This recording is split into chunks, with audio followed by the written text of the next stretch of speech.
All right, y'all, so today we're gonna talk about molarity, and you're also going to do a vocabulary quiz today, but I don't think that'll take you guys a huge amount of time, so I thought we would go ahead and get started with the notes. We are only doing the notes today. There will be no practice, but you are doing the practice on this tomorrow, okay?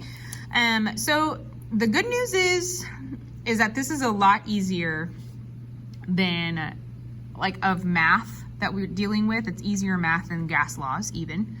However, the bad news is that there's still math in this unit. It's just not as much. There's definitely heavy vocabulary. This is mainly, this and molality are the only two kinds of, I think, calculations that you'll see in this unit. Anywho, so molarity is really easy and straightforward. It's a unit of concentration, and specifically, guys, the unit for molarity is M, a capital M. So get used to seeing that from now on. Whenever you see a capital M, it's talking about molarity.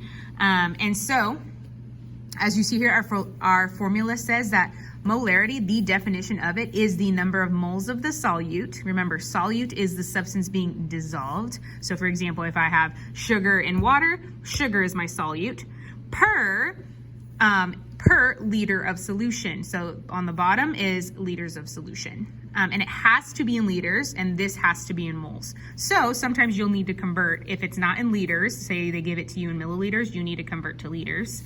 If it's not in moles, you'll need to convert to moles from grams. And I'll go over how to do that in a second here if we have an example with it. So let's go straight to the examples of how to do this, because it's really straightforward. You need a calculator. Let me get mine really quick. You need a calculator, and I'll make sure to give you onliners one. And you need your periodic table out, by the way, in case we need to calculate molar mass, but for these ones, you don't have to. So let's look at our examples here. So the first thing you need to do is circle the information that you're given, just like we did in gas laws. So it says 2.3 moles of NaCl in a 0.45 liter solution. So let's circle the known we have here if we're trying to calculate molarity. And let's remind ourselves that molarity equals moles over liters. That is the formula for it. So my moles is 2.3 moles. We're gonna put that over however many liters we have, and all you need to do is check that you have the correct units. And as long as you have MOL, which is moles, and you have L, which is liters, then we're good to go. All you need to do is divide those two numbers. So when we do that, 2.3 divided by 0.45. So we get 5.1. So let's go ahead and put, since I see two decimal places here, so let's just put 5.11 capital M. Remember, when we're solving for molarity, you would put a capital M. Moving on, 1.2 moles of calcium carbonate in a 1.22 liter solution. Really straightforward. Once again, let's write down our formula here. Oh, don't die on me, pen. Moles per liter. So we have a 1.2 mole solution all over 1.22 liters. It's going to be very close to 1, obviously, but let's put that in our calculator, and we get 0.98. So 0.98 molar solution. And this is actually stuff that we do in college, guys, by the way, in chemistry lab, believe it or not. We have to calculate this stuff, but you get much faster at it. And then we have, lastly, 0.75 moles in a 65 milliliter solution. So M equals moles per liter. And so we have 0.75 moles per.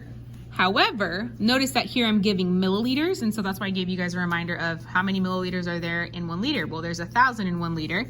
So if I need to convert this, which we do, so let's convert that real quick before we plug it in. So 65 milliliters, we're gonna put that over 1. Remember our little parenthesis thing. If there's milliliters up here, what needs to be in the denominator of the next one? Milliliters. So there are 1,000 milliliters per 1 liter of anything. So what are we gonna do to these numbers? 65 divided by 1,000, or for anybody else, or for people that aren't quite math people, just plug it in as you see it, just like we did before. So we're doing 65 divided by 1,000.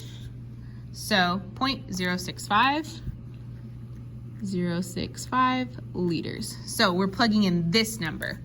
Because remember, you have to see the L there. You have to see the liters there. So 0.75 moles per 0.065 liters. And guys, just a fun fact, whenever you are going from milliliters to liters, move the decimal place over to the left 3 times. That's it, because there's 3 zeros in 1,000. So that's the easier way to do it. So now we put in 0.75 divided by 0.065. So we get 11.5 molar solution. Now, for the U-try problems here, which I do want you to try these, they are a little more complex, but it's the same thing. So I am gonna do one of them with you. Or at least I wanna get you, no, how about, I'm gonna get you started on both of them and then I want you to finish these, okay? So, notice that here it's a little bit different. So, this one says, what volume of a 1.08 molar solution, so I'm given molarity here, would contain 0.642 moles of Ki. So I'm given moles and I'm given molarity, and let's write down our formula here. So I'm given moles, so I have a number for that, and I'm given molarity, remember capital M, so I would plug something in here. So now I just literally need to plug things in. So let's plug the numbers in really quick. 0.642 moles all over liters. I am trying to find volume, guys, which is in liters, right? So how would I solve for L here? It's a step further, but it's still really easy, guys, because remember, if I were to put this over 1, what am I gonna do?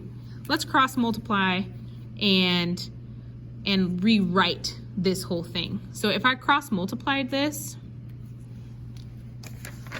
and rewrote it, because this is just a mathematical thing, so I would get 1.08 molar times L equals 0.642.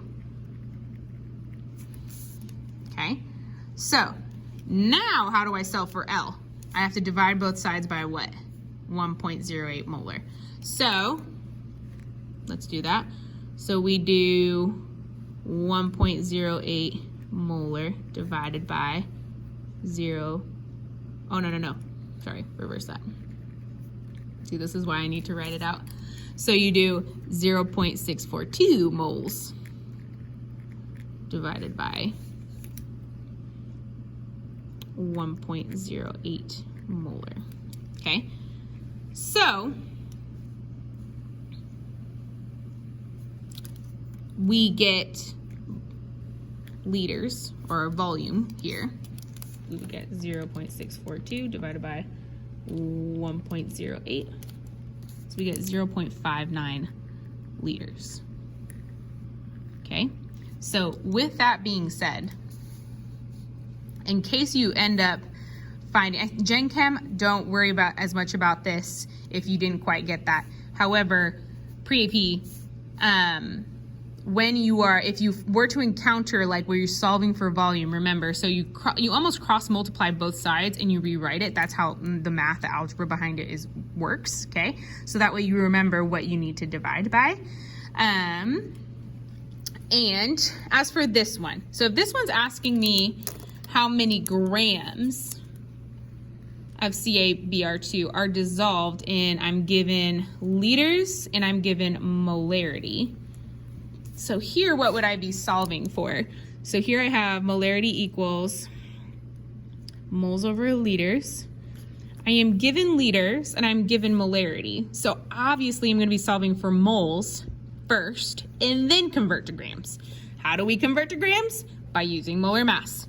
So Gen Chem, you are done at this point. You can stop the video, but PreAv, stay with me here. So if I have a 0.39 molar solution equals, I'm trying to solve 4 moles from 0.455 liters.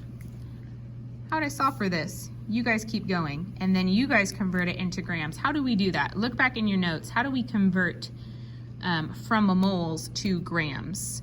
What do I need to use? Hint, you need this, okay? So, continue this. I want you to submit a picture of this side of your notes, of these problems. I want to see what you put for this. For onliners, I want you to submit a picture of this for credit today for these notes. Got it? But yes, you still need to copy the rest of these notes for your own benefit as you are doing a practice on this tomorrow. But that's it, y'all. Hope that was helpful. Feel free to email me with any questions. This is really as hard as it gets, is when they make you convert things, but everything else, hopefully it was straightforward to you. All right, guys, bye-bye.